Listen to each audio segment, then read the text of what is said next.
All right. So welcome to a new year. We're gonna talk today about, I don't believe in resolutions. I don't know how you all feel about them, but I tend not to make resolutions. But I think even when we don't make resolutions, we still do some, I'm looking at my hair, it's horrible. We still do planning, right? And have some idea of things that we want to do in the year. So we have two guest speakers today who are going to walk us through just some strategies to get us focused for the new year and help us to think about what it is that we want to achieve. Hopefully you all have given some thought to things that you want to do for the new year, and you'll chime in and share your goals. And we're going to have Rochelle come on first, who's going to talk to us about a vision board. I don't know if you're familiar with a vision board. I have never done a vision board. So a couple of people have sent me emails and said that they have, and they're looking forward to getting refreshed on that. And then we're going to have Principal Michelle, who's going to talk to us about vision boards. But what I want us to also think about is, what do we want for when Black Women Gathers as the year goes on? I'm going to make a plea to you all to help me. I'm not sure who is, we never know what talents we have. So I'm reaching out to you all to tell you that I need some help, technical and social media, but somehow, to help me pull everything together to make this more seamless for me to do. And, if you know some student or somebody who I can afford to pay, or if any of you have that expertise, let me know. I think we need to take a moment to pay tribute to the kings and queens that we've lost in this last week, starting the new year off on not such a good note. We lost Sidney Poitier, which I don't know if you all have seen all of the, continuous tributes to him, which are just wonderful. But he lived to a ripe age of 94. May half of us be that lucky. We lost Desmond Tutu. That was a big one. I spent some time in South Africa. I think most of us can relate to the struggle of South Africa. So that was a huge loss for us. And that was the day after Christmas. And then we lost Betty White. And she was apparently a champion for the Black community during civil rights. I never knew that. So that came out a lot during her last days. Interesting for her, she would have been 100, I think on the 17th or the 18th of January. So that's unfortunate. And for those of you who are local, this is going to be bad news. If you're here in the South Jersey area, you probably know who Sandra Turner Barnes is. We lost Sandra on Friday. Sandra was a local poet, an author. She sang, she just did everything. And that's like a local devastating blow. So we have to be thankful for the life that we have and be good to others while we're here, and just be grateful. I mean, this has been a difficult time for all of us. We are entering into our third year of COVID, which is huge, right? So, how do we keep balance? So, and that's another thing that we can talk about today, which I'm sure Principal Michelle will give us a lot of, techniques for, because she talks about life balancing in her work. And that's what we got to do now. We got to figure out how to stay focused and how to stay balanced. Does anybody have anything they want to share before we get started? Yes, Helen, we also lost Lenny Guinier. Oh my goodness, oh yes, that's right. Forgot all about it. And who doesn't remember her? Yeah, she was a trailblazer too. We also lost Bell Hooks. How could I forget her? Of course. Yeah. So we've got a lot. We've been through a lot lately. And those are just, and then we have our personal losses, right? But when we start losing our heroes and people who have championed for us, that's huge.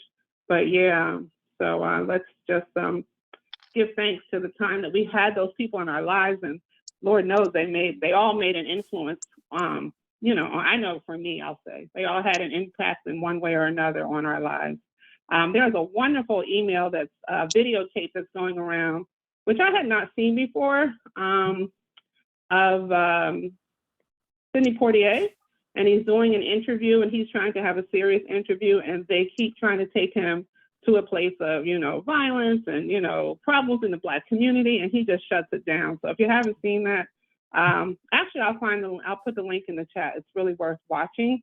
And when I posted on Facebook, I said, you know, this is what we do when we demand respect. And that's what he does. He demands respect.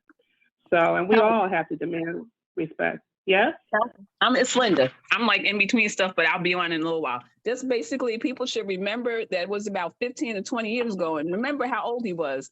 He actually jumped over a car in one of the movies that he was in, maybe about 15 years ago, 15, maybe 20, but I think about 15 years ago. Sidney Poitier was running to find somebody, and he jumped over a vehicle grill. It was not a double, it was him. So he's like 70 years old, and he jumped over this car. So if you get to see that picture, which I don't remember the name, take a look at it, because that tells you that at 70, you can jump over a car, or 70 something. I just wanted to share that. I can't even. Good for him. I mean, anybody on this call think they can jump over a car? I can jump over a car. Who can jump over a car? Cynthia Cox. All right, girl. Waiting to see you do it. But anyway, I just wanted to say welcome to everybody. Happy New Year. And this is going to be an upbeat call where we're going to just talk about where we are, how we're going to get there. I've never done a vision board. I've never even heard of vision casting. So I'm looking forward to learning with you all today. So I will be muting myself and quiet. You all, as usual, this is an interactive session. So please, please, please jump in, ask questions. And then I hope you all got my email. For next week, we're going to meet on Saturday instead of Sunday. And we are going to Zoom in with folks who live in Ghana. So we're just like we've done with Panama, as we've done with Panama, as we've done with South Africa and Japan. Japan was our first one. So this will be our 4th international call that we're going to do on a monthly basis. And we will talk about people who are living there, talk with 2 people who are living there. And this is going to be a twist, because not only are we going to talk to Black foreigners, or I'm calling them transplants, but Black foreigners who live in Ghana, and how they got there, why they went there, how they sustain themselves. We're also going to talk to Ghanaians who have moved back, because there's a large percentage of Ghanaians who have moved back home, and what's their experience of having, of doing that. And also, we want to talk to Ghanaians who don't live there, who have lived in the States or in the UK or just outside, who are still living there. So it should be, and Ghanaians who are there, so they can talk about the experience of having Black foreigners in their country. So I'm looking forward to that, and I hope that you'll all join in, but recognize that it'll be on Saturday because of the time difference, and we will do it at 12 o'clock Eastern time, because it'll be 12:30 Eastern time, it'll be 5:30 Ghanaian time. And Saturday, because if you've ever been to Ghana, they go to church all day on Sunday. And plus they have to go to work. I'm laughing. Look, I see you, Issa. You know that's the truth, right? Yes. Anybody who's been to Africa, and I'm not even making light of it, but I'm like, let's not interfere with their Sunday. So we're going to do it on Saturday. So with that, we're going to go ahead and get started. Let me introduce you to our guests. We're going to put some, I made you both co-hosts. So if you need to share the screen or anything, I'm looking for you, Michelle, Principal Michelle, here you are. Add to the spotlight. Okay, so these are our 2 guests today. Hi, ladies. So Rochelle knows I'm crazy. Michelle, you don't. but I am. So Rochelle and I go back a long way. We actually went to Howard together. And I remember recently that Rochelle told me that she had done something or taken a training or something with a vision board. So I thought, what a nice way to kick off the new year. And when I put out the SOS, she responded right away. So thank you, Rochelle. So Rochelle's going to talk to us about what a vision board is, how to create it, why we do it. And I think she's going to share with us how she used a vision board in her I'm jealous, her weight loss journey. So, and I think we can all, I know I can benefit from it. Let me speak for myself. So thank you, Rochelle. I appreciate you coming today. And then we have Principal Michelle, who will follow after Rochelle. And as I said earlier, she's going to talk to us about vision casting. That is so, I've never done a vision board, and I've never even heard of vision casting. So I'm looking forward to that. If you looked at her website, I sent you a link. She is a certified life coach. And the big thing I like about her is she is a principal in a middle school setting. That means she has the patience of what's her name? Teresa. No. What was her name? Mother Teresa. She deals with little ones. So God bless her. Yes. Yes, but in her work, she talks about the importance of living a balanced life. And she is going to, I'm understanding vision casting, which she will talk to you more about, but it's about changing the way that we, I guess, perceive life, changing our lifestyle, changing our, is that right, Michelle? Yes, she'll expand on it. And she's going to walk us through some exercises to help get us moving in that direction. So at this point, I'm going to remove Principal Michelle from the spotlight. Rochelle, you have it, and you can share the screen or do whatever you need to do, but it's all on you. And thank you, ladies, both for coming. And you can tell everybody how you want them to do it, if you want them to chime in and ask questions as you go along, or if you want to wait until you're finished and then ask questions. It's entirely up to whatever you're comfortable with, okay? Okay. Okay, you can, all right. Well, Okay. thank you, Helen. First of all, I hope that everyone can hear me okay. Yes. Thank you. Yes, I Yes, hear we you. can. Thank you, Helen. First, I'm going to give a disclaimer. Even if they say we shouldn't disclaim ourselves, I will. Only to say that in no way do I claim to be an expert on vision boards. Rather, I'm here to simply share my experience. I've done vision boards for 3 years now. I have to tell you, the first year was horrendous. I did a vision board and I'm like, oh my God, this is my worst year in life ever. In that employment challenges and things of that nature. However, you know, the next 2 years were great. At least I think so. Nonetheless, I will say that I am still a work in progress. So I'm going to start sharing my screen. And basically, I'm just going to talk about some of the takeaways that I've had as well. Now, my issue is that my computer is an old computer, so it's a little bit slower than not, but I'll get you there.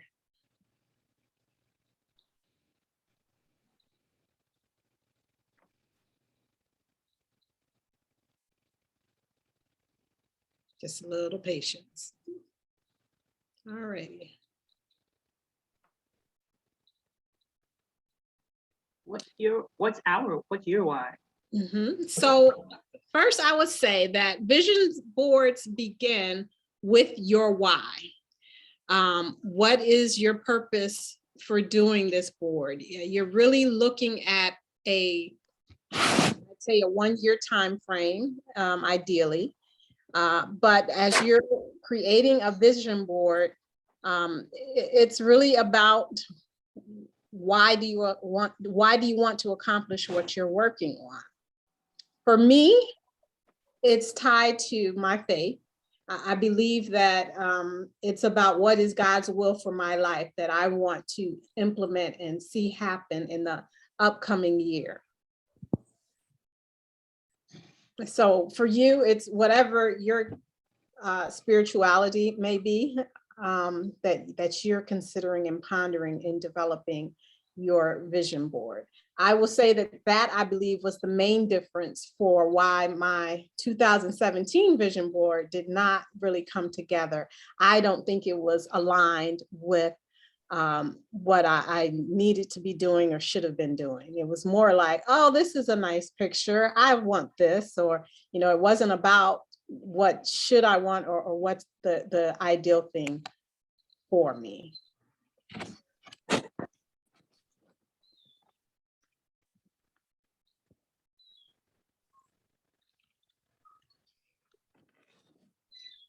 So I must give credit where credit is due.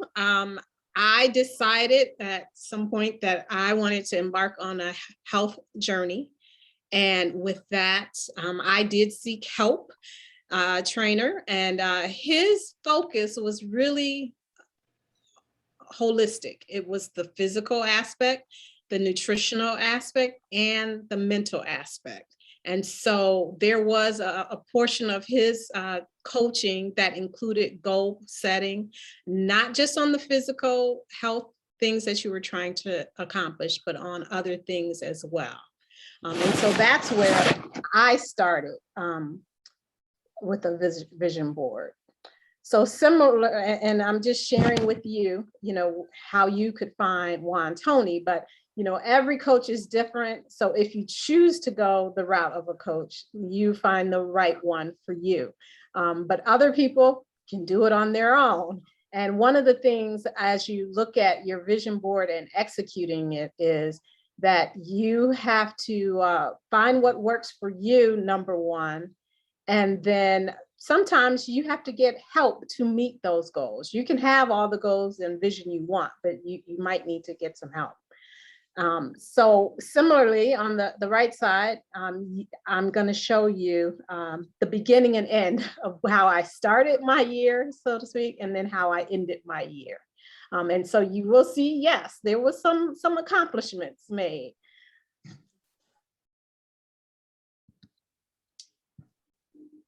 Essentially, a vision board, the idea of a vision board starts with goals and planning. So I'm going to talk a little bit about that. I'm not going to go into detail, but I think most of us have seen SMART goals, are slightly familiar with them. Whether it's in business or other organizations, goals should be SMART, but also in your own lives. You think about your own goals. They should be specific, state exactly what you'll be doing using action words.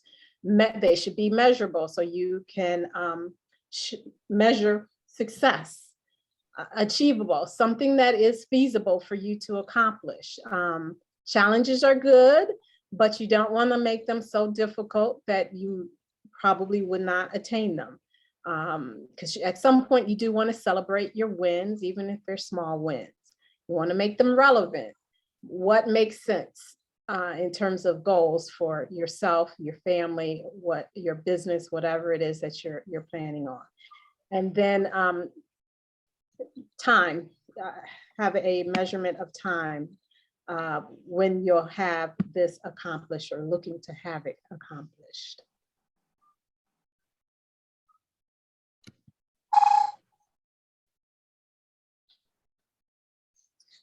So for me, I started putting them on paper first, kind of having a big picture. What are my goals? And I even started with theme songs, things that resonated or came up and resonated with what I really wanted to focus on. 1 year, my theme song was I'm not Snoop Dogg's song. I'm not going back and forth with you. So that resonated a lot that particular year. And then I have 4 or 5 general goals, and then I break them down almost to resolutions, but not quite. And I can tell you that my list improved from 1 year to the next. They were very lengthy at one time. But this is just something that helps me because quite honestly, a vision board is just a visual representation of your goals. So I start with an outline of sorts.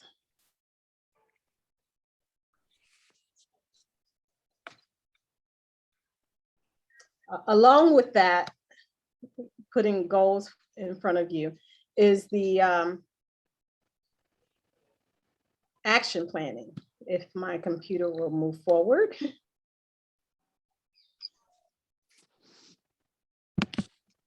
And this is something that I'm borrowing from Stop and Shop.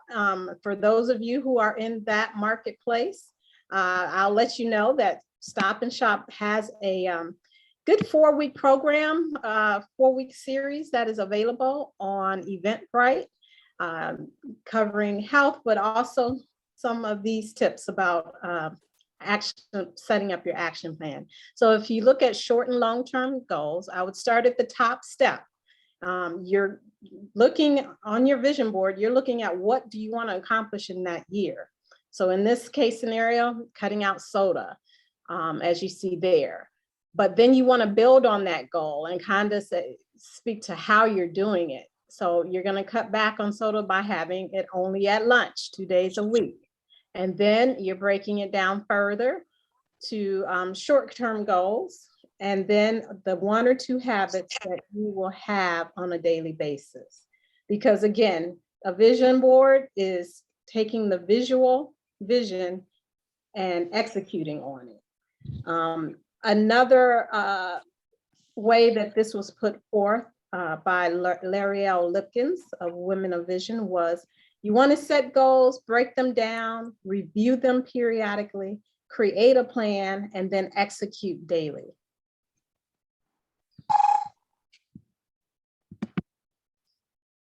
And this is another kind of chart to show you what's involved. As you're looking at your vision board on a regular basis, you are reviewing it. You might have to set reminders so that you actually accomplish some of those things that you have on your vision board. You're thinking about the details. You're proactively problem solving. When you see something that might be a challenge, how could you solve that before the problem hits you? Then you're going to focus on the process. But again, you're going to go back to remembering your why to keep you motivated towards your vision board plan. So again, a vision board is pretty much a visual roadmap. It is taking your goals and it is a visual roadmap. And sometimes you'll have to tweak those goals. And I will say that, and I'll show you on mine where I had to kind of tweak them because things happen throughout the year and you might have to, pivot. So the vision board keeps your goals in front of you to motivate and inspire. And for me, I kept mine in my bedroom, available for me as soon as I wake up, I could see it. Even if I'm not going to focus on it, I could at least see it and pick out some of the things that I need to be reminded of. You want to make it visual and mostly with pictures. But that doesn't mean you can't use a few words that will inspire, but pictures actually seem to have the most impact. And you can make it personal. Use your own photos. One of the things that my trainer focused on was having a goal photo of yourself. It might be an old picture of you and where you want to be. Things of that nature. It might be, a relationship. Picture yourself in that wedding dress, so to speak. Put that picture of yourself in that space. There are various formats now, digital, as you see the example in this slide. That is an app called Visu app. It all depends on what works best for you. Some would recommend that you stay with the hard copy versions. I still like to make them. Even if you're not very creative with crafts, it can be a fun experience to actually put it on a poster board. I've used very large poster boards in the past, but recently it was recommended to use 18 by 22 size poster boards. And historically, vision boards are made with clippings from magazines, newspapers, books, things of that nature. But now we have a resource at our fingertips, Google. You know what you want to envision, Google that, show the images, pick an image that you like, and then print it and cut it out and use it for your vision board. So I think the computers have made life a lot easier these days. And then finally, real pictures. Like I mentioned, making it personal, use your own pictures. Any questions out there so far? Yes, have you used Visio app? I have not personally, but there's a group that I'm a part of, and someone used it, took each of our individual kind of goals and pictures and put it into the app. And she said it is very easy to use. And, you know, if that is your preference, it's an option. Thanks. Mhm. Hi, I have a question. Go ahead. Hello. Yes. I'm glad that you mentioned when you first did your vision board that it was more like liking the pictures and like fancying it up. I think that I had that experience the first time that I did my vision board. So what was the major difference between that year and the years after that? Yeah, for me, it was because I was truly committed. Before I set forward on a vision board, that October, I guess I had a birthday. And typically my birthdays have been kind of like, okay, it's another year. But I wanted change, I wanted improvement. And so I knew I had to do something. And I really worked on getting connected with my why. You know, getting more grounded in my faith and trying to figure out what is it I'm supposed to be doing in life in general. And if it was my health and fitness goal, why was I really motivated to make this change? And for me, it was to, you know, be able to accomplish some of the other goals and purposes I felt were important for me. And I didn't feel like I could do that not healthy, not, you know, being lethargic and things like that. So for me, I think it was getting aligned with my why and my purpose more. And then again, starting with an outline of where I wanted to go or what I wanted to do, not just on the health front, but on other things as well, which you'll see in my vision board, and I'll talk through it a little bit. But that's what I think made the difference for me. Thank you. Mm-hmm. I've heard that I've been doing vision boards and mood boards for a long time, and I'm a goal setting fool, and I love goal setting, love it. It's a passion of mine. That I heard that you can do vision boards on Canva. Are you familiar with that? Mm-hmm. And I will actually show you in my second vision board, I did use some elements of, if it wasn't Canva, it was even a PowerPoint. But basically, yes, you can do that. Absolutely. I've heard that, and I love Canva. I have a pro account. I love Canva. Oh, nice. Profoundly. So I'm like, you know, I think I'm going to try this one because, you know, I live out of the country and paper, you know, clippings and all of that business is not all that easy to come by, you know, and a lot of people are in ink and that kind of thing. And so that's why I said that, you know, I'm going to explore the whole Canva, you know, option. Sure. And then you can, I did two things. I mean, I printed it or I may have had the actual vision board on my wall, but I took a picture of that and put it on my phone and used it as my wallpaper so that that's interesting. On a regular basis. And therefore, where I say digital or hard copy, I pretty much had both. I had the hard copy, but I also made it very accessible and like it was a reminder on a regular basis. Absolutely. Yes, I could make it a screensaver. Yeah, that's great. I'm enjoying it a great deal. I'm going to move on to the next slide. And this is my second vision board. And what's interesting is as I have started doing them more and more, they become less of a collage and a little bit more, I guess, targeted. You can see things more clearly. I finished a recent workshop or webinar, and it was mentioned how it might be better not to be so much of a collage and cluttered because it allows you to focus a little bit more.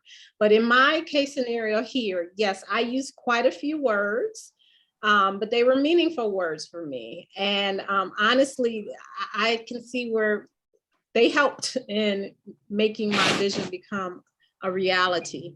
I had a few pictures. As you see, the water, I needed to drink a lot more water than I had previously.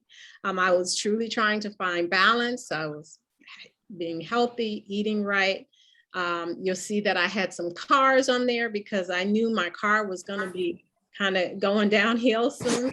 I was actually looking and considering those options. Golf, I was getting back into golf.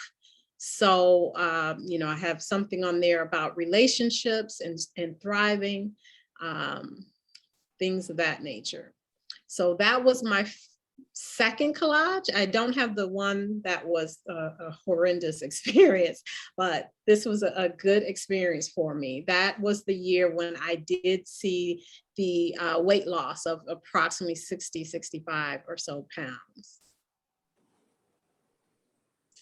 Then this second one is, as you can see, it is a little cleaner. It's a little bit more focused. And I used a combination of things here. One, the calendars, you know, at the Dollar Tree, they have $1 calendars, and I really liked the pages that they have. I was all about good vibes only, enjoying the journey that I was gonna be on, being a goal-getter, brave. So I made those my background of sorts. And then in the center, yes, I do believe that this was either Canva or PowerPoint that I took. I used my favorite color as my background, purple. And, you know, my goal was, again, to do more with water. You see, I wanted to get my arms in shape. So I was inspired by Michelle Obama and Angela Bassett, which I will say that for this year coming up, one thing that I'm going to do differently is to make it, well, personal, but even less than that, not focus so much on a personality. You know, I love Angela Bassett, I love Michelle Obama, but take it, it's not about them, it's about the arms, which they have by all means, but making it less about them and more about me. So I'm using more generic photos and see if that makes a difference. But that's an area where I said where you might have to tweak it. I had to tweak that plan. In 2020, the end of 2020, yes, I experienced loss of my mother, and I do think that hindered some progress, along with a shoulder injury that I had. And so while I was still striving towards it, I had to tweak my plans on that and understand I might not get 100% where I want it to be there, but I'll still be working on that goal. I did take an art class early in the year. I took a pottery class. That was one of the things I wanted to do. I ended up purchasing my car, starting some part of my business again. And yes, I got my passport back. I knew that that was a goal that I needed to accomplish. It was expired, and something told me just be ready. Unfortunately, I didn't need it after all, but I'm still ready whenever it's time. My faith was to be the center of my life, and I wanted to make that even more solid. Relationships. So that was my vision board for 2021.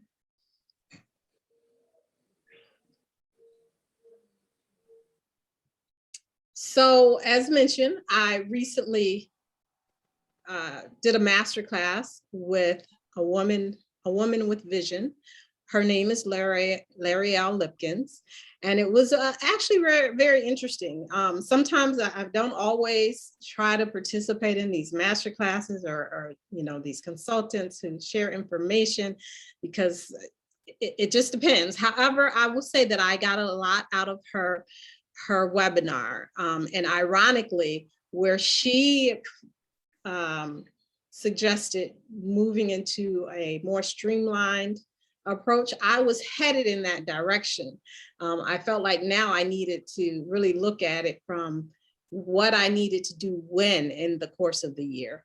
And so her recommendation was to break up the vision board into quarters so that you know the seasons you're going to work on things. She also recommends using an 18 by 22 size poster board, because otherwise it just becomes really big and cumbersome.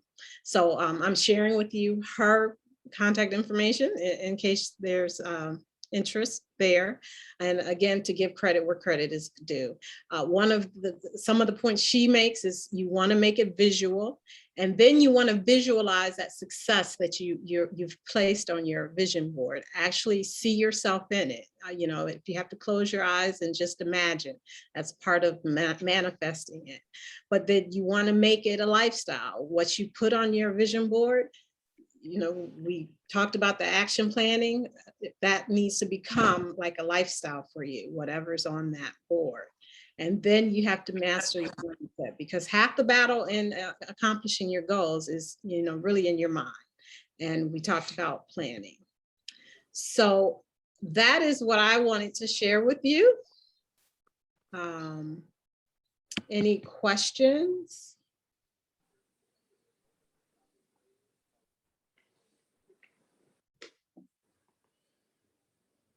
I thought that was really interesting. You did a great job. Well, thank To be you. a teacher. Thank you.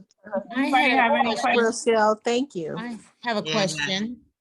You mentioned ahead. that you had not started your board for this year. Was that accurate? And what's the time frame you usually initiate and complete your board? Well, I haven't laid it out yet. I have all the materials and I actually have it visually in my head. Also, the outline that you saw, that is for 2022. So I did start with that much of it. And what do I think I want to do? And I even started pulling some images. I have images that gathered. I just need to print them and then lay them out. So I expect that I will complete that next weekend, or definitely in this first month of January. Thank you. Mm-hmm. So Rochelle, Yes. so do you review your board on arising each morning, or how do you include it in your routine? So I wake up, and the way I'm situated in my room, my bed is, the vision boards are right in front of me. It's between my closet and my bathroom. So I see it, even if I don't hone into something right away. But typically I will look at it and, you know, look at where am I? And then periodically I will take a good long view of it and see how am I doing on this, and this. And sometimes I say, I've accomplished this. I can check that off. I can check that off. So that's how I go about it. And I actually post both the list that I have. I put that on my bathroom door. And then I also post the vision board. You mean you post the physical list that you had shown earlier on with the two, with all your goals? Okay, Yes. thank you. So that's good, because a lot of people say they do. Can you hear me? Yes. Okay. A lot of people say they do vision boards and then they put them behind the couch or behind the bed, and they're not looking at it every day. Put So them that's behind the important. couch. Put your dreams Actually, behind the couch. do it every day? Yes. Okay. That was so good. Any other questions for Rochelle? Rochelle, you did a really good job. Thank you. Thank you so much. I'm glad. Thank you. And I'll put some of the links in the chat while we talk. And I give you major props for giving credit where credit is due, because a lot of people wouldn't do that. So very reputable. I like that too. Rochelle, I just have one quick question, Helen. I loved it. Thank you. Thank you, Gladys. Go ahead, Maxine, you had a question? Just one quick one. I've done 2 or 3 vision boards, and I find for me, it's better that I do it in private. I've done the first 2 in like a girls' weekend and something else, and they were sipping wine, and they were giggling, and they were doing whatever, and wasn't really taking it serious. So do you recommend that people help you with your vision board, or is it strictly you something you should do for you in private? So the first year I did it, I actually did it at a yoga studio. There is a Black-owned yoga studio here in Cleveland. That's where I am. It's called Break of Dawn. And she was doing something kind of different for the new year. And I said, you know, that sounds like an interesting activity to do. And so I went. She had magazines, she had music, you know, going in terms of yoga music, so to speak. So that's at least where I started it. I did not finish it there. I brought it home and put some more thought into it, and maybe found some more images. And that's when I finished it. So I did appreciate that individual time. Last year's, I did it on my own. And partly it's because that's just who I am, so to speak. I'm very good solo. So yeah. Thank you. Mm-hmm. So Rochelle, you know, I saw a lot, I think Leslie sent me a picture of her vision board. A lot of people use magazine stuff, but magazines are rare now. So Yes. where do you, says everybody have magazines, so where do you collect magazines at now? So, and that's true. I don't have that many magazines. And that's why I use Google and just clip the images that come up that I like. And I still have a calendar from Dollar Tree, and I use some of those visuals. All right, sounds good. You're gonna stick with us, or are you signing off? No, I'm trying to stay with us. All right, stay with us, because I'm sure there'll be more questions for you after we hear about vision casting. Before we go to Principal Michelle, Linda, are you still on the call? Linda's not able to stay with us the whole time, but she has an announcement to make. Linda, are you still with us?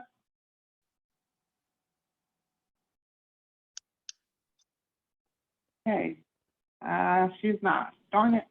Okay, so very quickly, for those of you, Lisa, can you make the announcement for her? I can. Linda McDonald Carter will be running for Councilwoman at Large in the city of Newark, New Jersey. Is Linda back on? Yeah, I'm trying to get back. I'm running. I got two of my students that helped me, but I'm actually running for council at large in the city of Newark. Made this decision like 3 weeks ago. We're looking at a team of women, not running against the mayor. We're not running against anybody. We're running for the people of Newark, for women, just in terms of the, a little bit about Newark. 70% of the people in Newark are 45 years and younger. 52% are women, 70% are renters. So it's an interesting crew, but since I think I relate to young people, I should be okay. But I have to get 2,500 signatures to certify to move forward. So that's what I'm working on now. So I just wanted to announce I'm doing it. I teach American government. I'm really into civics. Those of you who know me from previous programs, but on the ground is a whole different ball game. And it's been really instructive for the last week. So I picked up my petitions last Monday, and I'm seeking to get these 2,500 signatures. So if you know anybody in Newark, call them up. It's a whole city position. There are 9 council seats in Newark. 5 are ward, Central, South, East, West, and North ward. But there are 4 city council slots for that cover the whole city. And we're looking to we have a team of women that we're putting together, but we want to make sure everybody's certified before we actually announce the team. So, if you know anybody in the city of Newark, call them up, tell them, make sure they register to vote, and, let them know that I'm running for this council at large position. It is a legislative position where we will actually be engaged in making ordinances, laws, otherwise. And basically, after talking to people, trying to get a sense of what's going on in the city, what the people's priorities are. One is crime, but it's a little different than most people think. It's about personal cars and cell phones, which I find interesting. But considering that 70% of the people are 45 years and younger, their cars and cell phones are real important. So obviously, I got to talk about crime, the cleanliness of the city, because it's not as clean as it should be throughout the entire city, just not downtown Newark. So that's really important. We have a real big homeless problem. So it's about trying to enhance the different alternatives. I think the mayor he's been doing what he can, but I think I have some other ideas that are much more creative and out of the box that can help. So basically, those are some of the things that I'm running on, but thanks for letting me make this announcement. And you guys have a great time. This is, the vision board. If I were to vision boards, this would have been it. Well, Linda. Before you leave, Linda, there's a question here that says, how do they meet up with you to sign your petition? You know what we can do? We can send something out on the When Black Women Gather Google Group. And anybody who lives in Newark or knows somebody who lives in Newark, I'll put Linda's information in the chat, reach out to her, and certainly you can reach out to me, Lisa, or anybody else on the team, and we can put you in touch with Linda. And thank you. The reason we did this is because a lot of people who are on this call are in New Jersey, and a lot of them are in North Jersey and maybe even in Newark. And Linda is one of our team members, so of course I would give her, I would give anybody this time, but certainly I would give it to Linda to make this time. So Linda, go ahead and do your thing, and thank you for dropping in for the time that you could. Okay, thank you, Rochelle. I listened to your vision board, and I just been one of those people, I fall into stuff. Like I fell into this. My whole life has been, I'll just tell you, I had one interview in my whole life, and that was for a babysitting job when I was 12. So since then, I've been falling into stuff. So I wish I could be vision oriented, but it doesn't work for me, but it works for most people. Listen, take care, guys. Thank you for anybody who can help out. I appreciate it. Talk to you guys next week. Take care. All right. Have a good one. Be safe. Okay. All right. Thank you. Be safe and congratulations. I've been there. Great. Yeah. So, Helen, this is Diane. Just a quick question. Hi, everybody, and Happy New Year. So what I want to say, so if Linda has a flyer or something, then maybe I can, pass on people instead of just saying this is this person's name, because they may not know who she is. We'll put that out. She told me she just decided to do this a couple weeks ago, or if that. So yeah, it's very much in the early planning stages. So we'll get stuff out to you. So let's move on with. I have a school board meeting coming up, and then I could be able to give it to some people. Okay, wonderful, great. I'll get something to you for sure. Thank you. Okay, thank you. All right, Principal Michelle, it is your turn to tell us what you do and at least teach me. I don't know. I should have asked before I put you on spotlight how many people know what vision casting is. I'm just kind of out of it. I'm probably the only one who doesn't know, but looking forward to learning. So it's all yours.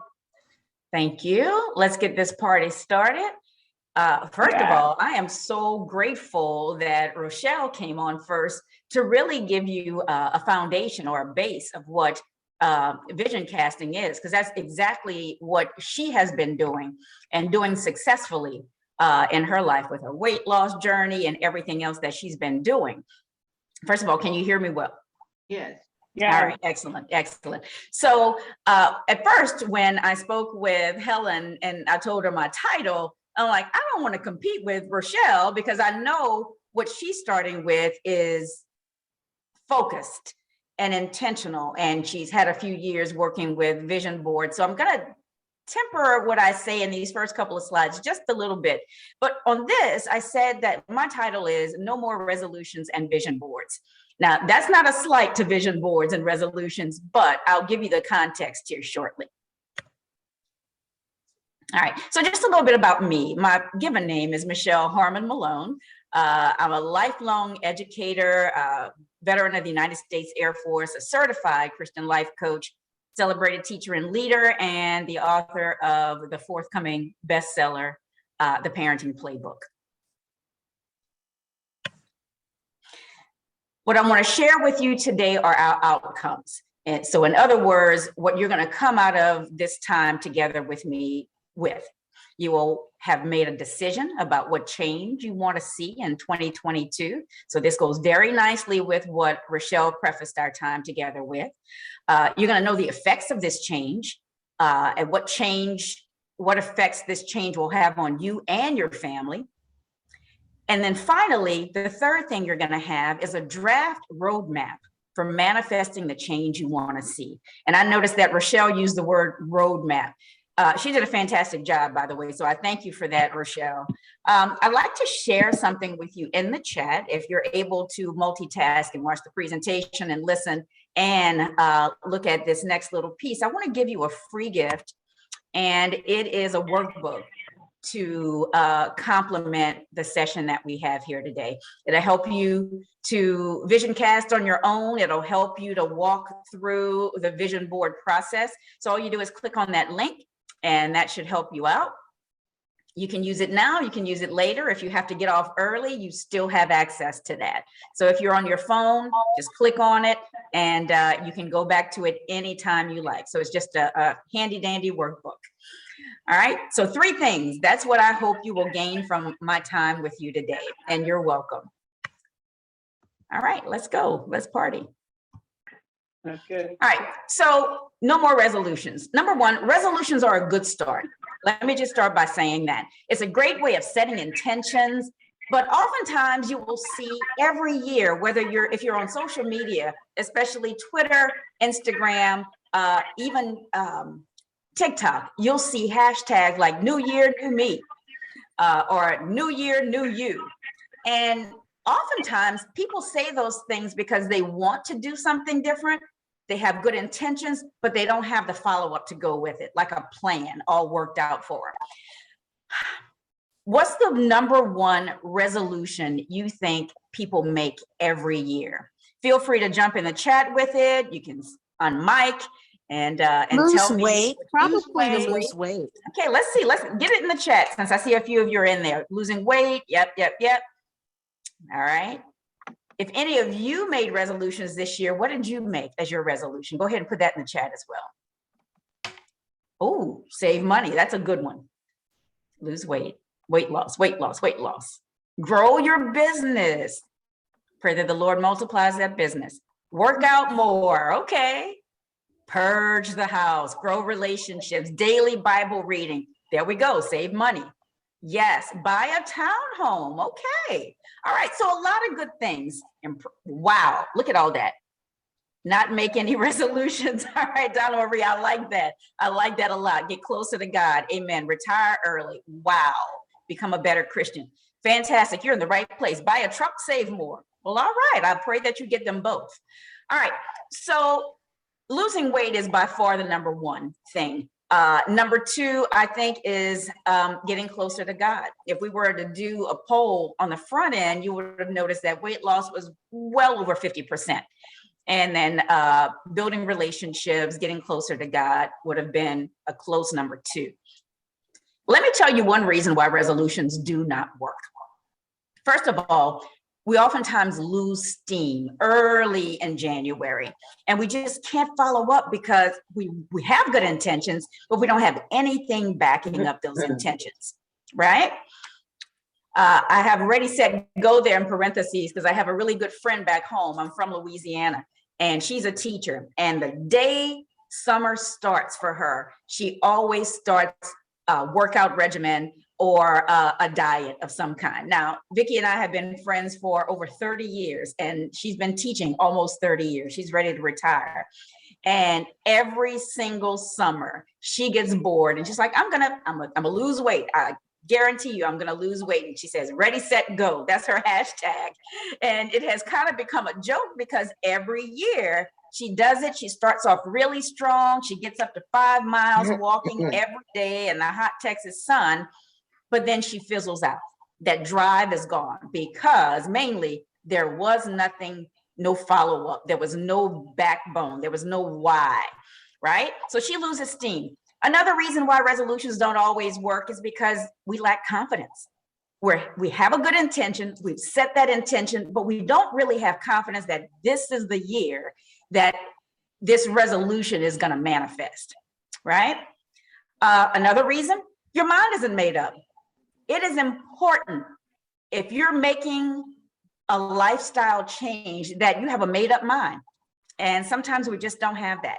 If you're following along in the workbook, I have a link to a blog post that I did a few years ago called Made Up Mind. And it's pretty powerful. So I hope that you get a chance to read it. Also, another reason that resolutions don't work is because sometimes they're done in isolation.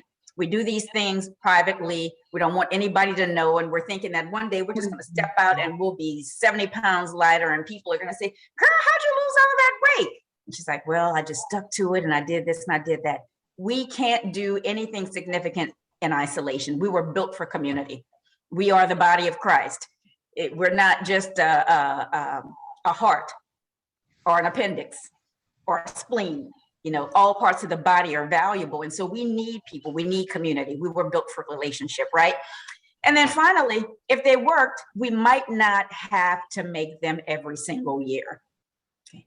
Is this resonating with you? Yes. It is. Excellent. Excellent.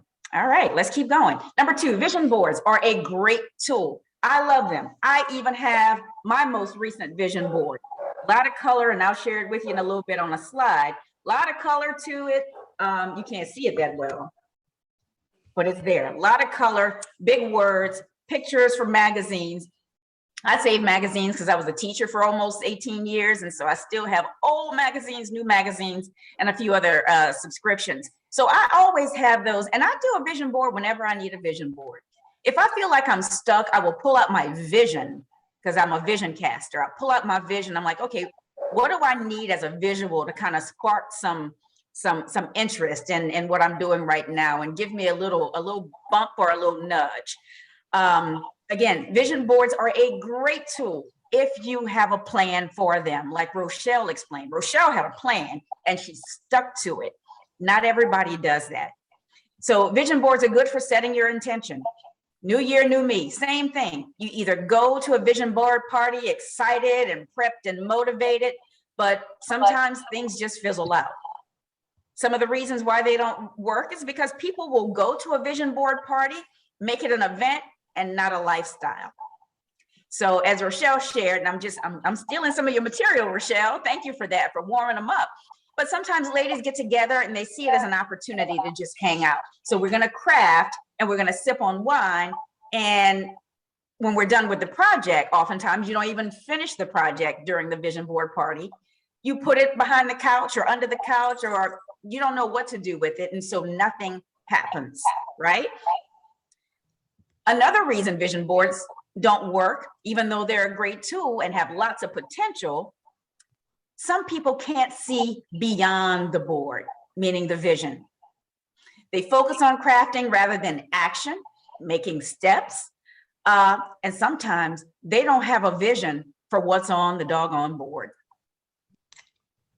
Bottom line, can't have a vision board without a vision.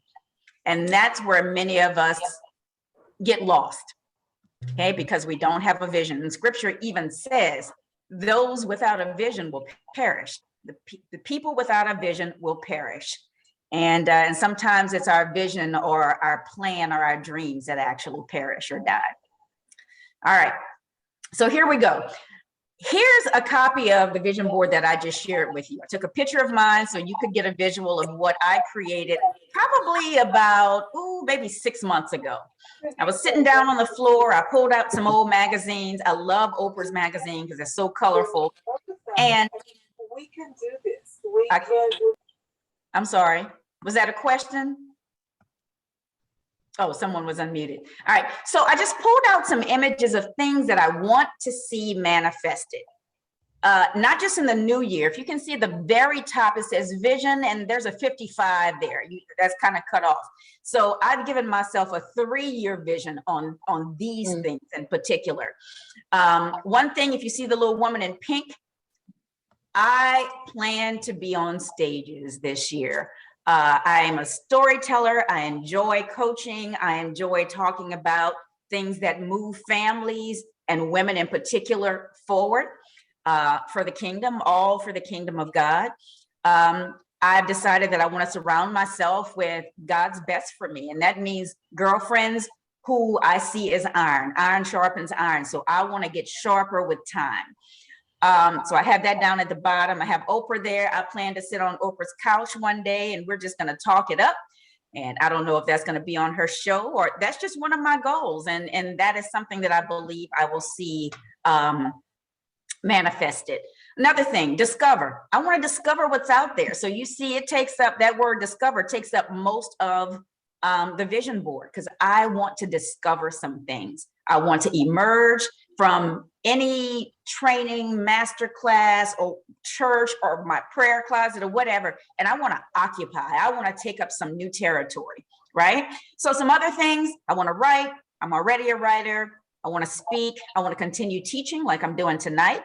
I want to serve what I call the moms of middle schoolers and high schoolers, because that's my jam. That's my area of expertise. And then also, I will accept God's love in whatever form he sends it. Recently divorced, not interested in a relationship right now, but if the good Lord says otherwise, then I'm all for it. Okay. Questions so far? Is this resonating with you? Give me something. Thumbs up, thumbs down, little hand clap, use your reactions, whatever you want to do. So the reason thank you, Mary. The reason I said that vision boards and resolutions don't work is because what we need to make instead of resolutions and arts and crafts is a decision. We must make decisions. As adults who are mature and mighty, it's time for us to make some decisions. You can't be on the fence with some of these things if you want to see change. And I realize that growing up is hard. And one of my favorite quotes is, if you're not growing, you're dying. And so what are we doing to grow? What is the change that you want to see? If you're using your workbook right now, I'm talking about that decision. What is that change you want to see in your own life this year? We have 12 months to work on that thing. What is that one thing? Why is that one thing so important to you? These are all rhetorical questions and things that should get you to thinking about that one decision, right? How will your life be different when this change starts to take place?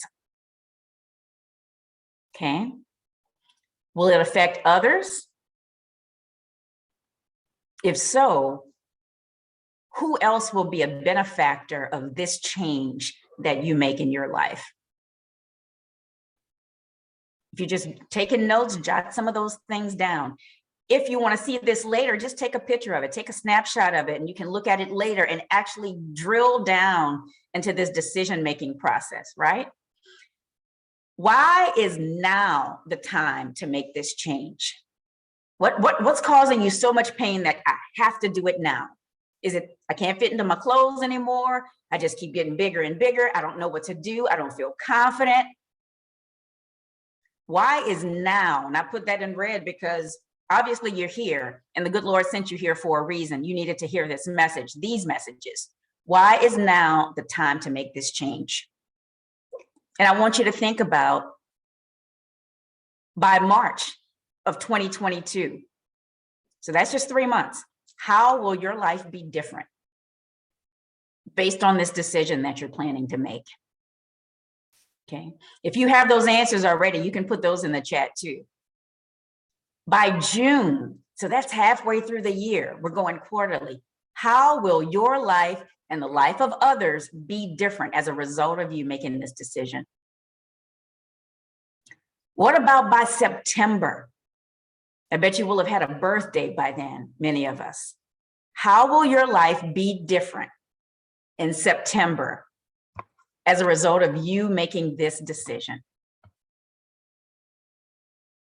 Okay. And then finally, by the end of the year, December 31st, how will your life be different as a result of you making a decision today to make the change that you want to see? These are questions that you have to ask yourself if you're really serious about no longer being in pain with this decision that you have to make. You cannot be on the fence if you're going to set an intention and you want to see change. Okay. Well, Michelle? Yes. So let's say if you've got 3 top priorities, are you suggesting that we just take one of them and do this with, or the top one, just so at least we get something done this year? Right. So it really is cool or smart if those things are connected in some way. Okay. So let's just. Go ahead. So the 3 top priorities, or? Yes, whatever you put on your vision board, keep in mind, it doesn't have to manifest within a year's time. Typically a vision, when you cast a vision, this is what you plan to see 5 to 10 years from now. A lot of these things won't be manifested right away, but you have to have a plan. You have to have a roadmap for yourself. So even if you do create a vision board, you still have to have this outline or a step-by-step or a, what do you call those boxes with the, I can't think what it's called right now. Somebody knows it. The grids? The stair-step? Well, it's a box and then you have an arrow box and then another arrow. I can't think of what it's called right now. Flow chart? A flow chart, exactly. You can write it as a flow chart and say, and date it. By this date, this is what I want to accomplish. But you always want to prioritize. And whatever's at the top is going to get the most of your attention. But if you're divided, if the things that you want to accomplish aren't connected in some way, then 2 things are going to vie for your time when you're focusing on the other. And then you don't feel as confident because you may not be addressing the other 2 things. My concern is that you want to see growth and you want to see movement. So I would choose your number 1, start with that. And then as you feel more confident and you see some traction in that one, then maybe look at the second one. But if it's not connected somehow, like for instance, somebody said they wanted to read the Bible more. All right, so if that's your number 1, you're going to come up with a plan for how I'm going to do that. But if you have something else about relationships and another thing about service, well, those 3 things are connected. So relationships, hey, if you're serving at your church or in your community, that builds relationships with others. So you're tackling 2 things at once. But they all go back to the very beginning, which is getting into the Word of God more. And that is all about relationships. And so those 3 are uniquely connected. So basically try to find a through line. Try to find a through line, exactly. Okay, thank you. You're welcome. Very good. Any other questions before I move on? All right, let's boogie. All right, ladies, let's do a visualization. This is a time where you can stand up and stretch, do whatever you need to do, because I feel like we need a brain break. We've been sitting for a little bit. So if that's you, if you want to turn your camera off and you want to stretch, you want to do whatever, that's fine. I want to take you through a visualization. Okay, anybody game for that? Thumbs up, thumbs down. Yes, I hope I see some smiles. Wonderful. So the question is, are you in a box? Are you in a box? Now take advantage of this stretch break now. Don't just sit there and say, man, what is this woman talking about? Take advantage of this stretch break because I'm about to do it too. All right. So I'm going to take you through a little exercise. And I want you to, number 1, close your eyes, because I want you to be able to visualize some of these things that I'm going to ask you. I'm going to ask you a lot of questions. All right. And be honest with yourself. And I will tell you when you can open your eyes. And then we're going to discuss, or we're going to chop up what we just experienced. All right. All right. If you would please close your eyes for me. And the question on the table is, are you in a box, sis?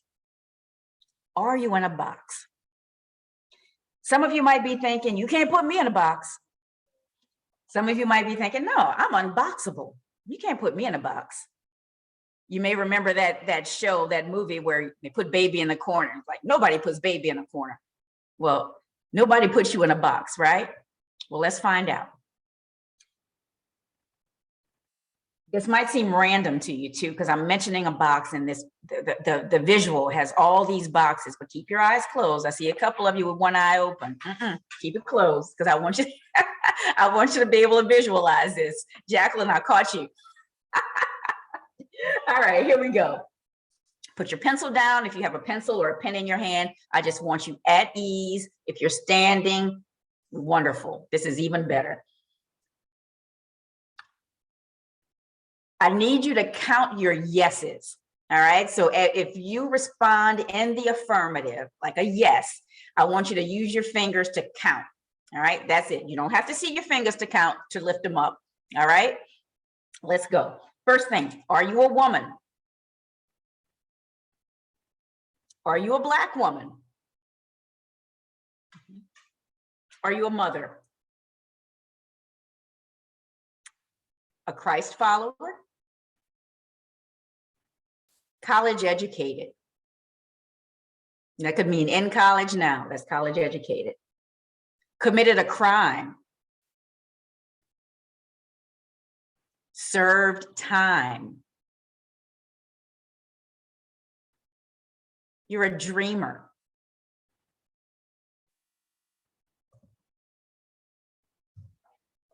You love to dance?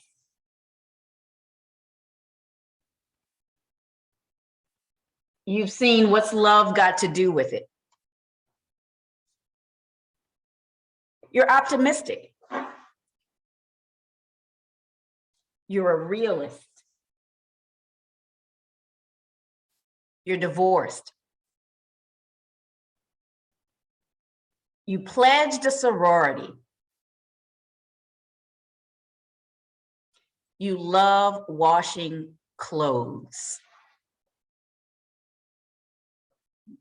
You have a tattoo.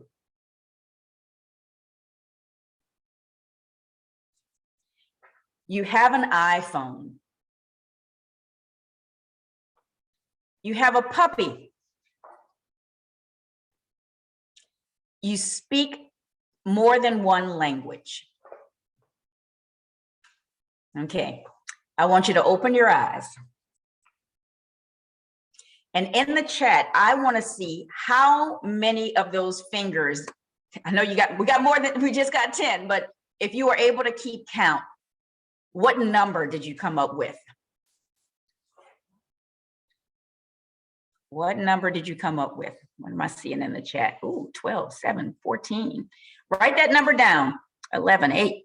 Wow, wow, wow. 9, 11. 10, 12, 8. 10. My goodness. My goodness. All right, good. I had 11.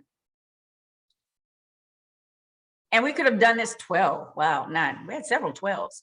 We could do this. We could have done this for 5 minutes. We could have done it for 5 minutes. We could have done it for 2 minutes. Didn't matter. What matters is that everyone here is in a box. How many sides does a box have? 14, 13. How many sides does a box have? That's 4. Okay. Divide. No, it could have more than 4. It could have more than 4. What's the most number of sides a box could have? A box is a square. 8, hexagon, 8. Okay. So if we're talking about volume and all of that, we're talking about a box that's already built out. You might say 8 sides. But if we're talking about a square, let's just think about a square. How many sides does a square have? 4. Exactly 4 sides. So divide your number by 4. So in other words, if you had 6, divide that by 4. That means that you're in one box for sure. Okay, if you had 12, 4 and the 12, 3. That means you're in 3 boxes for sure. And let me explain to you what that means. Because some of us are still thinking, yeah, I'm not in a box. Nobody puts me in a box. Well, a box is like a tag or a judgment that society sees when they see you. If you pledge a sorority and you wear your colors, your paraphernalia, people see you as a sorority girl. And sometimes that box just means it's a tiny little box and it's just a sliver of who you are. It's not all of who you are. If you are a woman, a Black woman in particular, and I think we're all Black women on here, those are 2 little boxes they put you in. Society will put you in a box for just about everything that I mentioned. College educated, that puts you in a box. Sometimes that box is a little higher than other people's boxes, according to society. Committed a crime. If people know that you have committed a crime, they automatically put you in a box. That's a judgment. And so when people put you in a box, oftentimes that means that they are limiting what you can do or should be able to do. Okay. Are you a Black woman? I get this oftentimes in my workplace. When I came to this school 8 years ago, I learned that the people in my building Googled me. I was the first Black leader in that building, and I was the only Black woman in the entire building of 150 faculty members. No other leader was Black or female, and they had never had a Black leader. And so this is a school, 95% white population in terms of school and staff. And they wanted to know who they were getting. That's basically what they wanted. And so they Googled me, and thank God my good stuff was out there. And so they were able to see that they were getting a celebrated teacher and leader, all this other good stuff. And I didn't know that right away. It just kind of slipped out. My secretary told me one day. And I'm like, what do you mean you Googled me? And she's like, yeah, we wanted to learn more about you. I'm like, wow, interesting. So I think without even saying it, they had already put me in a box. And I refuse to be in a box. And I hope that's the case for you as well. So let's go a little further. There's only one way out of the box. And that's just to knock those walls down or kick them down, whatever it takes. You got to get out of that box. And for some of us, because we've made resolutions, we may have thought about vision board, creating vision boards. We may have set some really good intentions for ourselves, but we're still in that box because we may not be confident that those things are going to come to fruition. We may have lost steam time after time after time, which is why we're still making New Year's resolutions. You know, this is the year where we're just in so much pain about that decision that we just need to make a decision. There is no more going back and forth, as Rochelle used the Snoop Dogg song. Not going back and forth with y'all anymore. I'm not going back and forth with myself anymore. I have to make a decision now. And not only do I have to make a decision, I need to declare it. So if you are using your workbook right now, I'm going to go to you. I want you to turn to that workbook. If you are using that right now, and let's see what your, I don't even know what page it is. Is anybody using the workbook right now? You may not be. I'm sorry. What I'd like for you to do is, number one, now is the time to stop and pause and make a decision. I'm hopeful that everybody here had something on their mind when they came in about what it was that they wanted to see manifested in 2022. And instead of making a resolution, making a decision right now and declaring it. So if you know what that decision is, go ahead and put that in the chat. I have decided, some cases it's to follow Jesus, but I have decided what at this point. That's what I want to see. I have decided. Wow. Can the link of the workbook be sent to us via email? Yeah, I'm sure. Can you do that, Helen? Can you send the ladies the link, or we can send it to you right after the session? Okay, I'll do that right now. I'll do it right now. Yep. And that way you have it. I decided to show up for myself this year. So you're going to have to get, if I were your coach, we would have to get real specific about that. What does that mean? Show up for myself. Because you can't fake showing up. You cannot fake showing up. Move, stop standing still, moving backwards. Okay.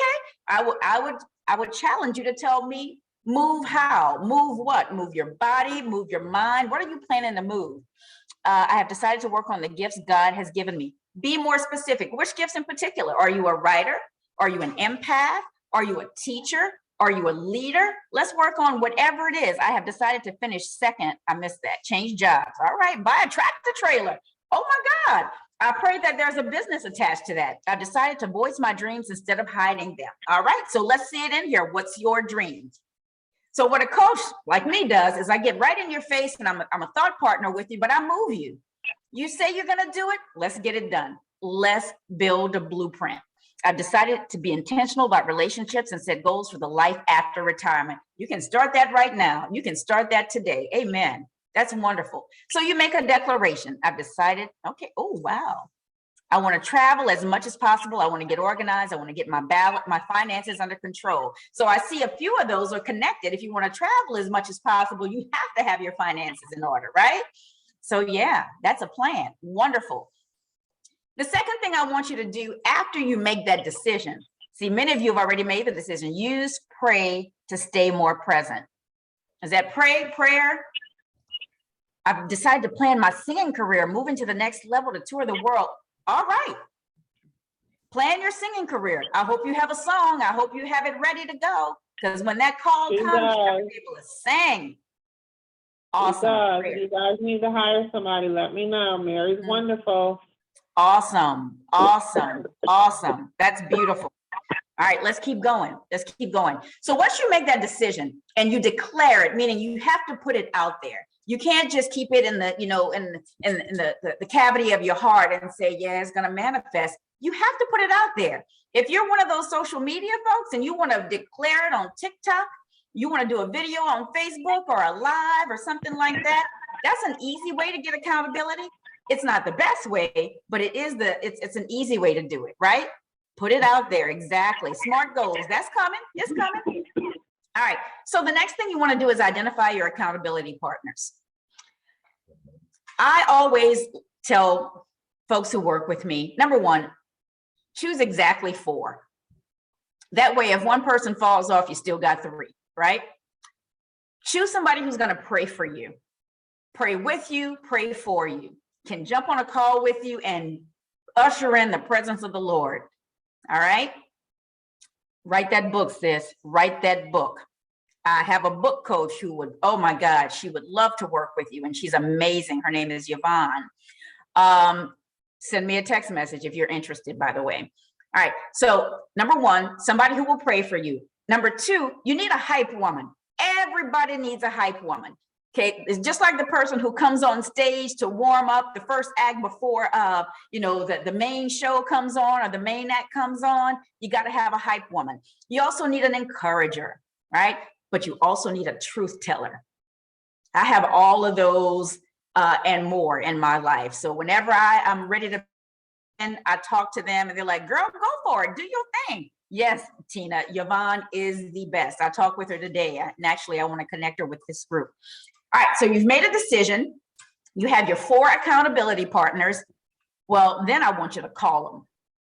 Don't text them. Don't send them an email. Don't build a fire and send a smoke signal. You must call them. Number 1, see in call means I am confident and I care about this goal. I care about it. I care about it so much that I don't want it to get lost in translation via text message. Okay? Don't be all cryptic about it. Call them and say, hey, if you're looking at the workbook, Yvonne Marie's on here. If you want to use, Yvonne Marie is the lady I was referring to just now. And yes, she is the best. If you're using the workbook right now, I'm very specific about that acronym, call. So the C means call them. Do not text, do not email, call this person. And I gave you a little writing prompt too of what you can say to the person, okay? The A in call means I'm ready to take action. I'm ready to take action. I am so much pain behind my indecisiveness that I absolutely must take action today. I can't wait any longer. I can't wait until tomorrow. I can't wait 24 hours. I can't wait another week. I gotta start today. I'm that pumped about it. Okay. The first L in call stands for lifestyle. This can't be a fad. This is not something that can end in a week's time or because it's starting to get hard or because you're losing steam. That's what your accountability partners are for. I want to make this a lifestyle, so I'm starting today. A lot of direct messages to me. Okay, I hope I can have access to these later. And then the last L in call means legacy. Keep in mind, and I don't know if you know this, but your vision doesn't end with you. Just because God has laid a vision on your heart, chances are he also put that vision on the heart and mind of a family member who is gone on. And what's beautiful about a vision is that you must write it down. And scripture says that we should write it down in big block letters so that a herald can run with it. In other words, whoever sees it can look at it, read it, understand it, and take it even further after you're gone. So that's how we leave a legacy. All right. So, excuse me. That's why it's so important to make those phone calls. Call all 4 of your accountability partners. You might have 5, you might have 6. Try not to get less than 4 because you will need them as things start to get hard. All right. And then the 4th thing I want you to do is, I made this up. I took a little poetic license with this word, calendarize your check-ins. So your first check-in with your accountability partners, if you're making that change today, your first call will be either today or tomorrow. No longer than that. Do not procrastinate. Exactly, Max. Write the vision and make it clear in big block letters. Okay.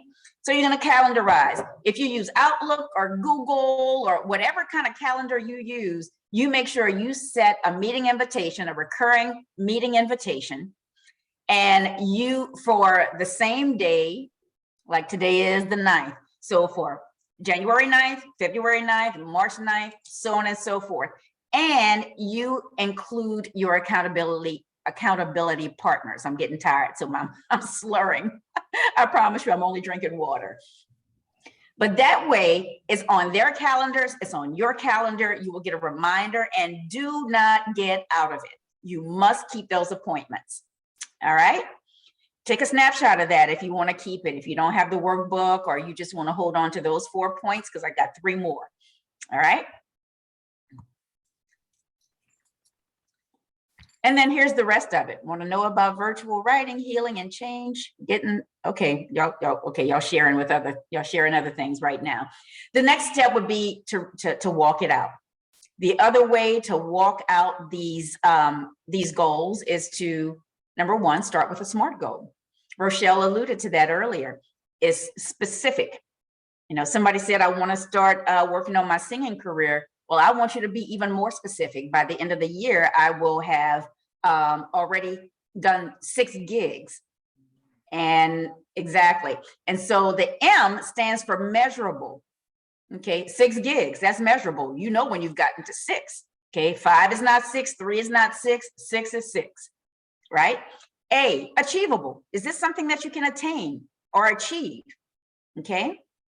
R, some people say relevant, some say realistic. I like to use realistic. Is this a realistic goal for you? Like if I said at 52 years old, I want to play in the WNBA by December 31st. First of all, that is pure foolishness on my part. I don't play basketball. I've never played basketball. I come from a basketball playing family. I was not gifted with those skills. Not at all. Barely know the rules of the game. So that would not be a realistic goal for me, right? And then T, time sensitive. You have to add time to it by whatever date, all right? So specific, measurable, achievable or attainable, realistic or relevant, right? And then time sensitive. And then finally, this is a plug for me, not even gonna joke about it. Connect with a certified life coach as your thought partner. That's the thing that a coach can do that a friend can't do, which is really push you to that next level, to all those different milestones that you haven't reached in the past. You know, that you're suffering, you're in pain because you can't get unstuck. It's like you're in quicksand right now and you just need somebody to throw you a lifeline and you don't know where to start. Well, here I am. Okay. So what I can help you to do is move past your mindset matters, because mindset is the biggest obstacle, I think, for many of us. We don't really think we can do it because we've not done it before. And I challenge you to think outside that box that you were in just a few minutes ago and realize that you can be victorious and you can make the change you want to see, and you can do even more than that. Okay. And then finally, number 7, keep all your appointments with your accountability partners. Those calls are your lifeline. Okay, when things start to get hard, and I know we have been anointed for hard things, but when things really get hard and you want to give up and you lose steam and you're like, yeah, I'm just not going to do this anymore. Maybe I was never meant to lose this weight. Maybe I was never meant to work in radio. Maybe I was never meant to write that book. That's when those appointments will just pop up and you're like, oh my God, I got an appointment tomorrow. Let's talk about it. And that's where your hype woman comes in. That's where your prayer partner comes in.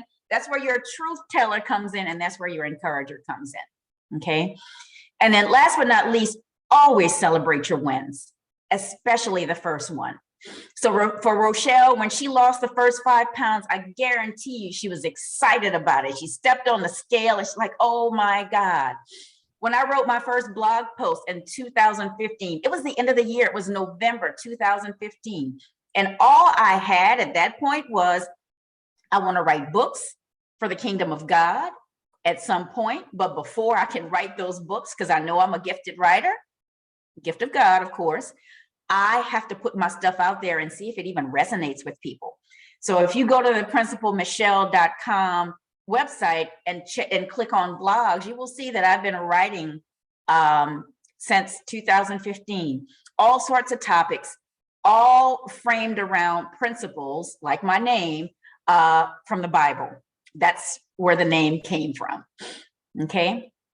And so I celebrate those wins. One of my big wins back in 2017, I looked at all the countries that my blog had gone to. And at that point in 2017, my blog had traveled to more than 90 countries, countries I had never been to, countries I may never go to, but my words through the power of the Holy Spirit and the good Lord, my words traveled to more than 90 countries. Okay, so that's the power of having a vision. So here we are at the end. Okay, I've taken you through several things, and I want to make sure that we did what I said we were going to do. Number one, first of all, did you make a decision about the change you want to see in 2022?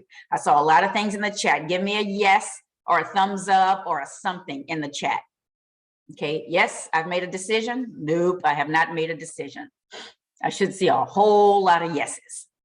Yes, yes, yes, yes, yes. Awesome. So that's number one. That was one of the main outcomes. Diane, you said no, we're going to talk about it though. We're going to talk about it. Because if you don't make the decision today, you got 24 hours before you just put that on the back burner. See a lot of yeses. Praise God. Thank you. Decision made. Wonderful. Wonderful. So that's the one thing I wanted to accomplish. I wanted us to leave here with a decision made or a made up mind. Number two, hopefully, yes, I can do too. Hopefully, you know the effects that this change will have on you and your family. Because when you make a change, a positive change, all right, who's that? Max, you're still on the fence? We're about to knock you off that fence, girl, onto the side of growth and change and manifestation. Oh, I'm sorry. I'm so sorry. I got you. I got you. And then finally, have a draft roadmap for manifesting the change you want to see. When Helen sends out that link to the Canva workbook that I created for you, and it was especially for you, I didn't have that just waiting in the wings. When I heard on Wednesday morning that I was going to be here with you on Sunday, I started working on a workbook, and I tried to make it step by step by step to just assist you with any action that you want to take. Share it with your friends. If you know somebody is going to a vision board party or something like that, give that to them as a compliment. Compliment, P-L-E-M-E-N-T. Please use the workbook. It's free, it's yours, it's loaded with good information. I prayed over it. I prayed that it would be effective for use in any situation. Use it time and time again for anything that you want to work on. And I pray that it blesses you. Finally, I would be remiss if I didn't share an opportunity for you to connect with me today. Here are your opportunities. I am a certified life breakthrough coach. And what that means is I help you to see beyond the barriers that you've created in your mind or some of the physical barriers that might be right there in front of you. And so I'm giving you 3 opportunities to connect with me. Notice there are no prices here, so you have to reach out to me specifically if you want to know about them. The first tier is one-on-one. This year, I am only taking 3 one-on-one clients because I give a lot of my attention to my one-on-one clients because you have put your faith and your confidence in my abilities. We pray before every session. I pray over you when you're not even thinking about somebody praying over you. It's a 3-month relationship minimum, which means you will get 6 sessions. They are fully customizable. You may decide, Michelle, I have 6 sessions, but I want to take that 1-hour session and break it into 2 30-minute sessions early in the morning at 5 o'clock because I'm lucid at 5 o'clock. I can do that for you if you're in that tier 1. Also, I will do weekly check-ins with you. It might be a quick phone call. It might be a text saying, hey, are you working on X, Y, and Z? Here's a quick little prioritized list of things I want you to do this week. And that's our communication. You will definitely see growth. If you book today, within 24 hours for tier 1, I will book a 30-minute strategy session with you this week to get you started. Okay. If you are ready, if you are interested in that, I want you to text "I'm ready" along with your name, first and last name, so I know who you are, to the number down here at the bottom, 240-459-3931. That's my Google account, and it's attached to my business. So as I see that coming through, I'm going to know that you are serious. If there's anybody who's interested in the price and you want to know, I didn't put it on here, I can put it in the chat for you. So if you want to know if that's you, if you think you're interested in that one-on-one hand holding and that pushing, 3 tiers are so flexible. Love it, sis. Thank you. Thank you. If that's you, send me a text. I'll let you know exactly how much it costs and how I will work with you on that. Okay. 2nd tier. This is one of my favorites because you have a built-in community. And I coach around the 5 things that you see in the workbook. We go through the SMART goals. We talk about action steps. We talk about obstacles that have prevented you from getting over the hump. We talk about all sorts of things, and I come up with prioritized plans for each one of you. During that time together, we meet for 6 weeks. It's a 6-week course. And during that time, we will have 3 one-hour calls where you get to ask questions. You get to, you can be on the spot and I can coach you through a process. I really like this because it's in community. You'll also have weekly check-ins. And if you book today, this is another one, you get a free 30-minute strategy session if you book today. So text to me, I'm ready. Give me your name, and there's the number down there on the screen, 240-459-3931.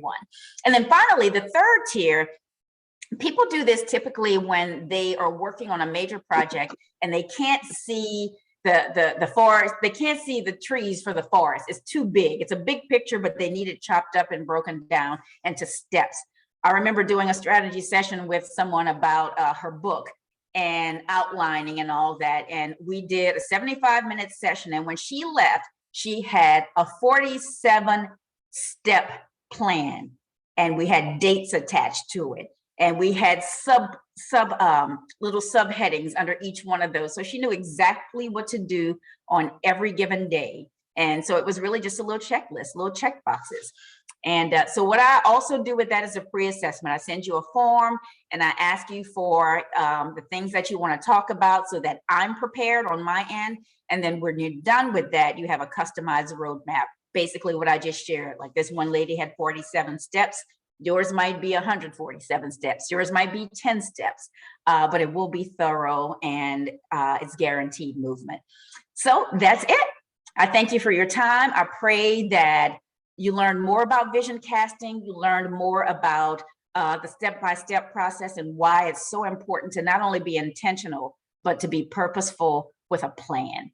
And so I thank you so much for your time. And I appreciate you, Helen and team. Michelle? Thank you. Michelle? Yes. So the group coaching, do you create the group or and how many people are in the group, or do we find the people we want to be in that group? So this is how it works. People decide they want to be a part of group coaching. Like the next class starts on the 17th. And so whoever tells me I want to be a part of this group coaching, they submit their payment. I send you the information. So it's all kind of automated at this point. A lot of trial and error, and finally figured it out. But what people typically say is that this is what I needed. I needed that built-in community. Some people don't like the intimacy of putting their stuff out there in front of other people that they don't know. The good thing is that you get to know each other over time. And so for those who don't like to do the group, they do the one-on-one, and that's just me and you and the Lord.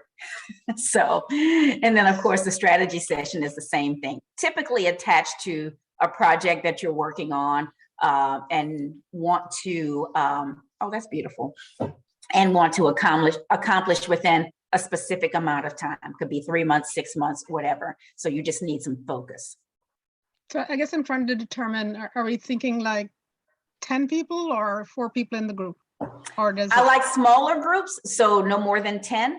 So let's just say 20 people decide they want group coaching. I would break that into 2 cohorts.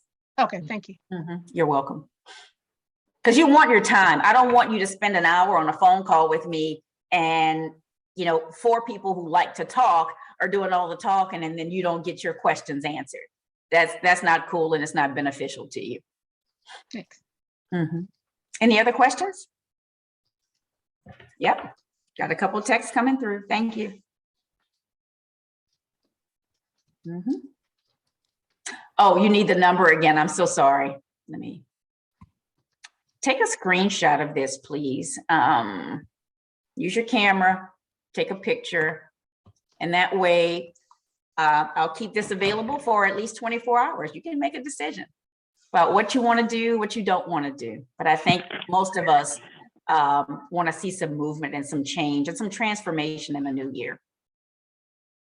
Okay, and Rochelle, are you still with us? Rochelle, can you guys hear me? Yep. Okay, I'm having these challenges today. So both of you all talked about, first of all, I want to say thank you. It was a great presentation from both of you ladies. And I'm going to put you on the spot right now. Rochelle, are you still here? I think I see her, but I guess she's not here. Yes, I'm here. So, okay, can you come on camera, please, so I can add you to the screen? Absolutely. Thank you.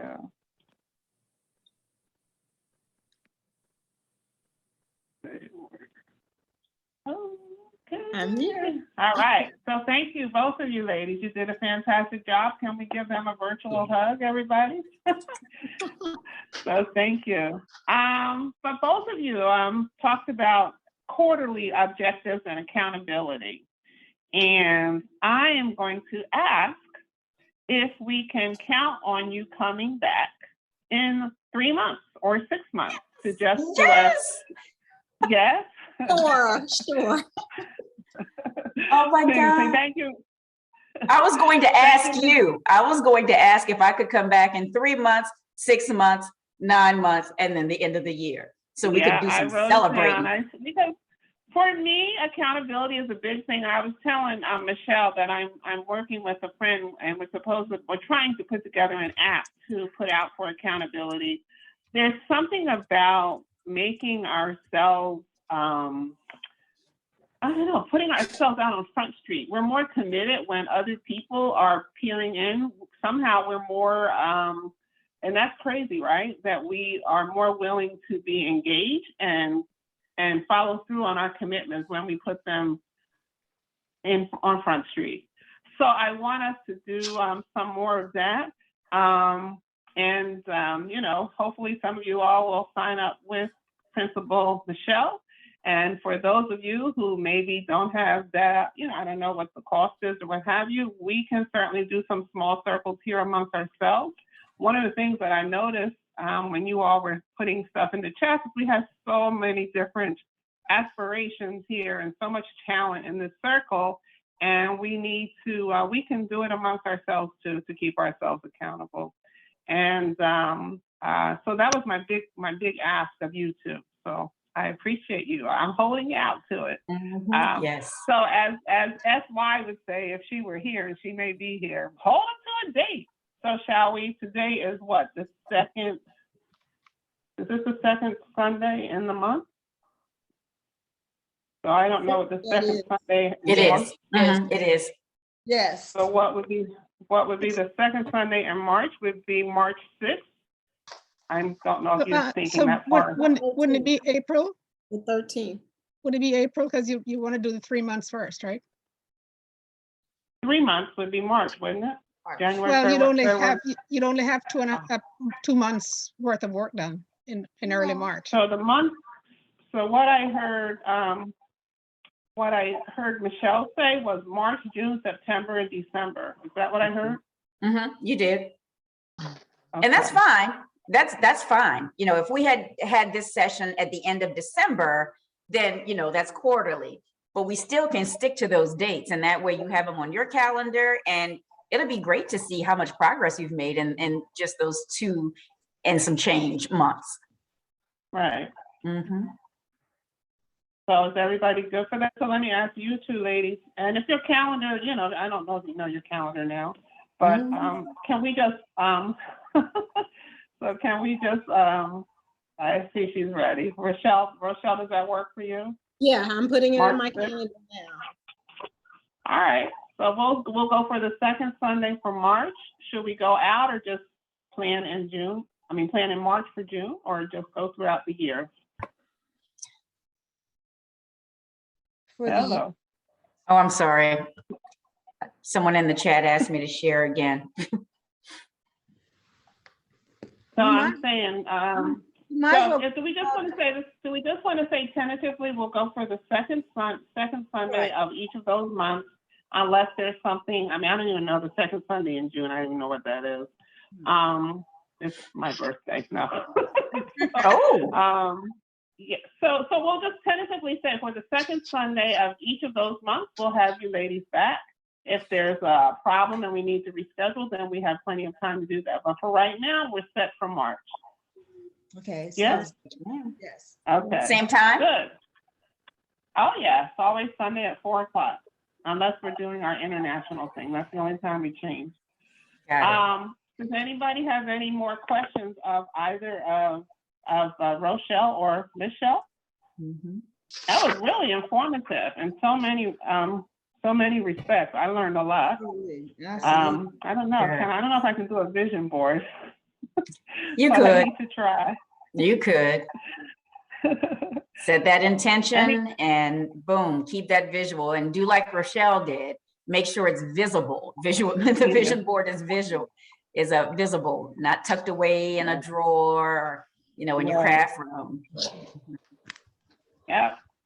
All right. Well, thank y'all for the opportunity. I really any other appreciate it. questions before I let them off the hook? This is your last opportunity. I see a lot of stuff happening in the chat. Thank you all for, you know, coming to these things. I did put the link for anybody who wants to leave a donation. You all were quite wonderful last year. I don't charge for any of the stuff that I do, so donations are appreciated. Not required, but appreciated. So does anyone have anything that they want to ask before I take them off full screen? Stephanie, are you with us? Stephanie Gates? I am here. So I want Stephanie. I read her piece. Stephanie wrote a really good piece earlier this week. Oh, you don't have your screen and your camera on, Stephanie. Do you mind, or you don't have to? I'm in my pajamas.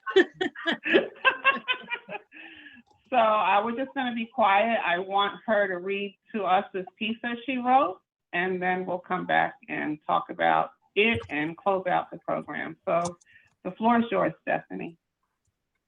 Okay, thank you. It's so can I just give a little bit of context? I am a teacher. Sure, absolutely.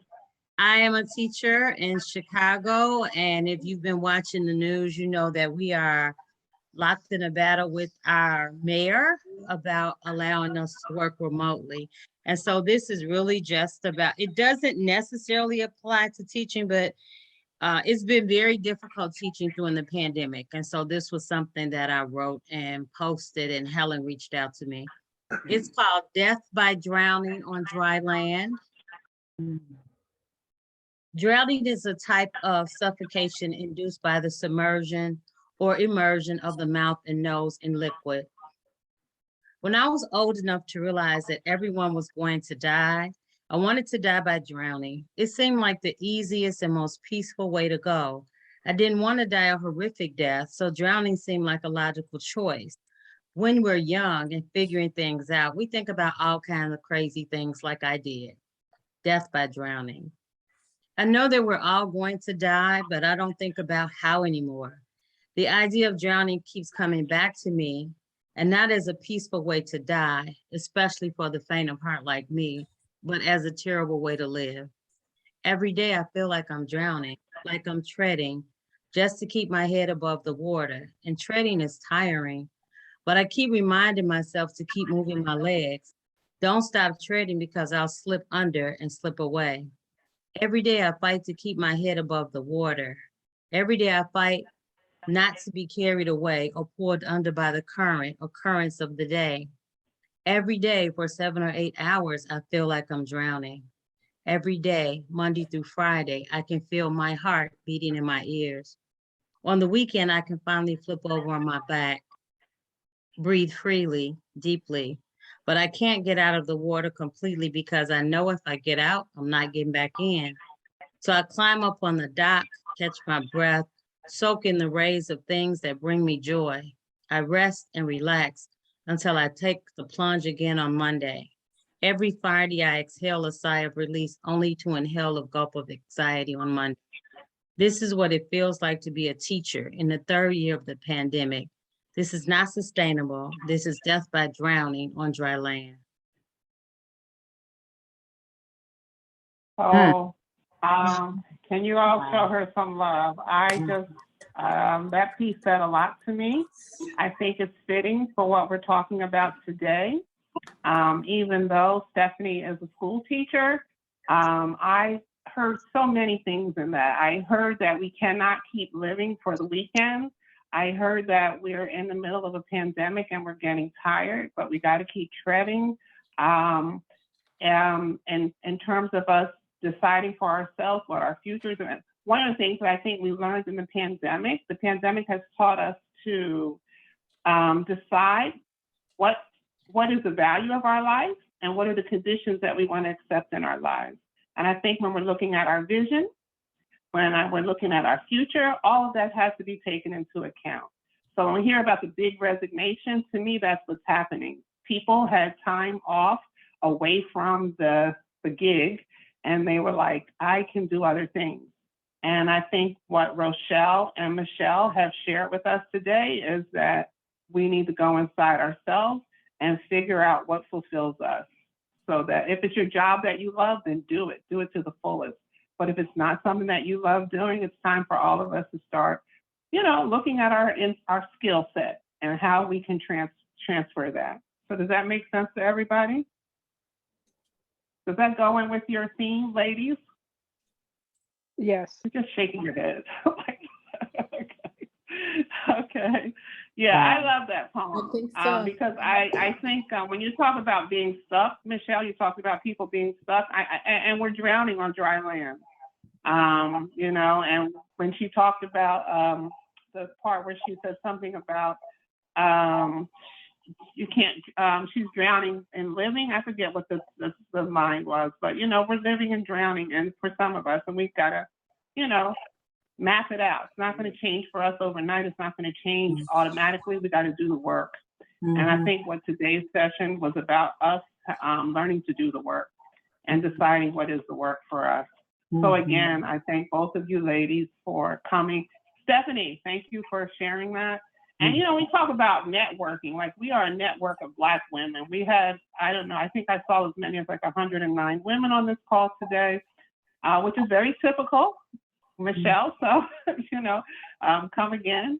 I think that, I've never met Stephanie. Stephanie and I both happen to love writing and met through writing on Facebook. I've never met Michelle, but I put out an SOS to a few of my friends, and Glenda Lassiter responded like 4 o'clock in the morning, and Michelle, as she said, I spoke with you on Wednesday, and here she was ready for us on Sunday. So I just think that, we need to really reach out to one another. That's why I'm telling you, I need somebody to help me with social media and technology, because I'm sure I'm doing everything. It's taking me twice as long as it should. So why am I struggling when I have 100 and some women every Sunday who are on this call? So reach out and help me too. So on that note, I'm going to say thank you. I'm going to stop recording. I want us to talk a little bit about next week and what things we have coming up, but we don't have to do that online. Michelle and Rochelle, you all are more than welcome to stay. And the rest of you, please stick around for a minute so we can talk. I'm going to take us off of recording and I'm going to take us off of Spotlight. Thank you again. Look forward to you coming again. I'm excited. Thank you so much. Thank you. Yeah, this was a Good night, ladies. great session. It was, you Great were awesome. session. Thank you. Thank you. Thank you so much. All glory to God. Amen. Yeah, and there will be a video of this. I will release it to everybody. For those of you who are Thank you. on, for those of you who get the who are on the Google group, you already have the workbook, and I will make a point of sending you out the link as well. So whose phone is that I'm seeing? I'm not sure. Okay. Oh, did I stop recording? No, I didn't. Sorry, I thought I